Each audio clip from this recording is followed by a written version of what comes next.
새누리당 두 분의 의원이 전화 연결되어 있는데요. 대표적인 이른바 친박계 의원이라고 불리시죠. 김재원 새누리당 의원 전화로 연결되어 있습니다. 김 의원님 나와 계십니까? 네, 안녕하세요. 네, 오래 기다리셨는데요. 저희들이 지금 긴급 속보로도 좀 계속 보여드렸는데 이완구 공관위원장 우선 추천제 최대 3곳 이상 하겠다 이런 이야기를 하는데 사실 김무성 대표 쪽에서는 이게 전략공천 아니냐 이렇게 얘기가 나오고 있습니다. 어떻게 인식하고 계십니까?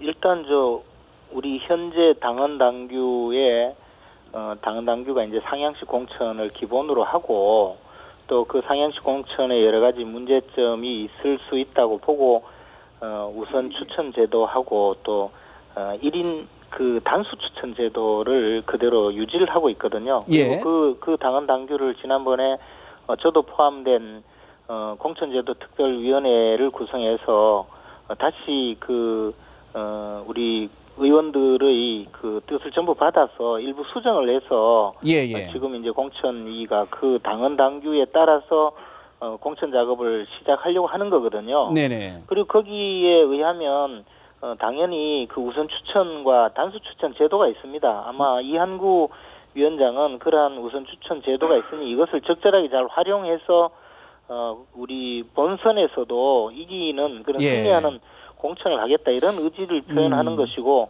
그것이 당헌 당규에 위반된다든가 또는 그런 상향식 공천 제도에 어긋난다고 저는 생각하지 않습니다. 문제는 이제 그것을 어떻게 활용하느냐 앞으로 우선 추천 제도를 어떻게 활용하느냐의 문제인데 그것은 이제 공천관리위원회에 정권이 맡겨져 있기 때문에 거기서 합리적으로 결정하리라고 생각합니다. 네, 사실 일부에서는 이제 우선 추천제라는 것이 정치적 소수자, 장애인, 여성 등등을 하는 것이 이제 명시적인 목적인데 이거를 과연 어떻게 보면 전략 공천 어떤 분들 그렇게 할 수 있는 것이냐라고 이제 문제 제기를 하는 거거든요.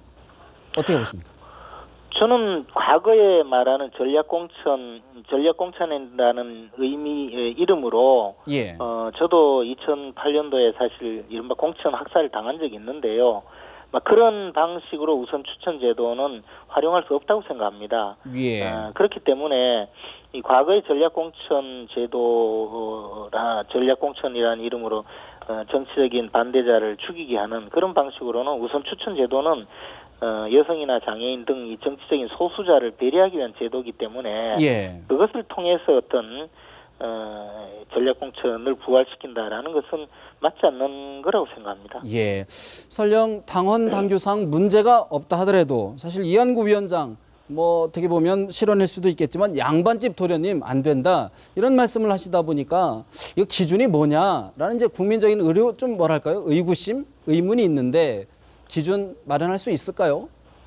그것은 이제 현재 그 당헌 당규상 공천관리위원회에서 적격 심사를 통해서 걸러낼 수 있도록 하고 있고 그 중에서 이제 유권자로부터 신망이 극히 떨어지는 사람 또는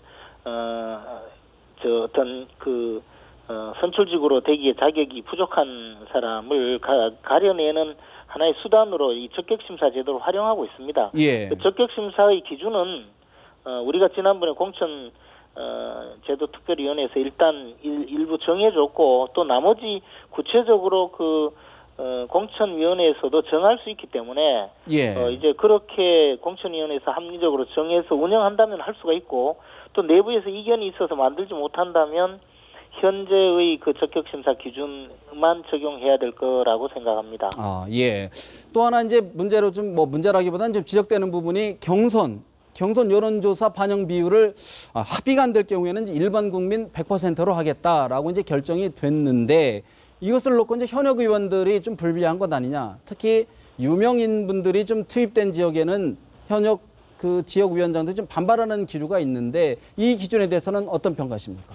거꾸로 말씀하시는 것 같은데 현역 의원이 불리한 것이 아니라 그 당원을 많이 당원 투표 내지 당원 여론조사 비율을 많이 반영하는 것은 현재 이 현역 의원에게 절대적으로 유리한 방법이죠. 그래서 그것을 좀 보완하기 위한 수단이라고 할 수도 있고 또는 다른 방법으로 말씀드리자면 현재 그 당원 구성에 문제가 있다고 판단하면 당연히 100% 여론조사 경선으로 할 수 있도록 당헌 당규상 명시가 되어 있고 그러면 3대 7 그러니까 당원 30% 일반 국민 70%의 경선을 할 것이냐 또는 일반 국민 100% 여론조사 경선으로 할 것인가 하는 것은 오로지 공천관리위원회에서 정하도록 되어 있거든요. 예. 그리고 그 공천관리위원회에서 정하는 방법이 그냥 자의적으로 정하지 않고 예컨대 후보자들 간에 합의가 되지 않으면 그러면 이것은 여론조사 경선으로 한다라고 그것도 공천관리위원회가 합리적으로 정할 수 있는 것입니다. 그래서 네. 그것이 뭐 잘못된 결정이라든가 누구에게 유리하다든가 저는 뭐 그렇게 보진 않고 오히려 100% 여론조사 경선으로 한다면 그것을 뭐 누가 불리하다 유리하다 하고 이야기할 수는 없는 없다. 것이고 예. 30% 당원을 반영한다면 그것은 아무래도 현역 의원에게 절대적으로 유리한 제도가 아닌가 그렇게 생각합니다. 전반적으로는 현역 의원에게 오히려 유리한 제도다 이렇게 보고 계시는 거군요. 30대 70으로 한다면 아무래도 30%의 당원은 현역 의원들이 상당히 유리하지 않을까 그렇게 네. 생각합니다. 문제는 김무성 대표의 반응인 것 같습니다. 김 대표 선거 안 치르는 일이 있더라도 수용하지 못하겠다라고 비공개 회의에서 발언을 했다. 강하게 발언했다라고 지금 전해지고 있는데 어떻게 풀어가야 됩니까?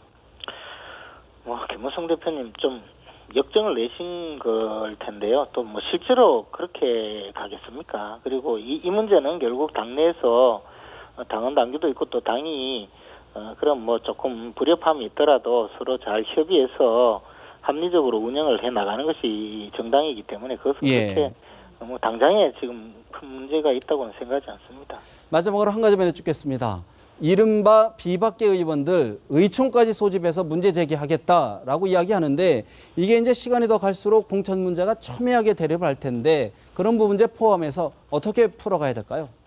뭐 의원들도 다양한 생각이 있으실 테니까 또 그런 비판을 하면 또 공천위가 또 의원들의 주장을 또 좀 반영을 해야 될 것이고 앞으로 그렇게 운영이 되어야 할 거라고 생각을 합니다. 그런데 우리 당의 당헌 당규상으로는 공천위가 어느 누구의 지시나 간섭도 받지 않고 독자적으로 운영할 수 있도록 제도적으로 보장을 하고 있습니다. 그런데 공천위의 판단이나 주장이 또 공천위 결정이 좀 아무래도 그 의원들이나 또는 일반 그 공천 신청자들 사이에는 스스로 유불리가 좀 갈릴 수밖에 없는 것이고 그러면 이런저런 또 그 요구를 할 가능성이 많거든요. 그렇게 되면 이제 많이 휘둘릴 텐데 공천위가 합리적인 판단과 결정을 할 수 있도록 좀 그 옆에서 지켜봐 주는 자세도 필요하지 않을까 생각합니다. 알겠습니다. 오늘 말씀은 여기까지 들어야 될 것 같습니다. 네, 감사합니다. 말씀 고맙습니다. 예.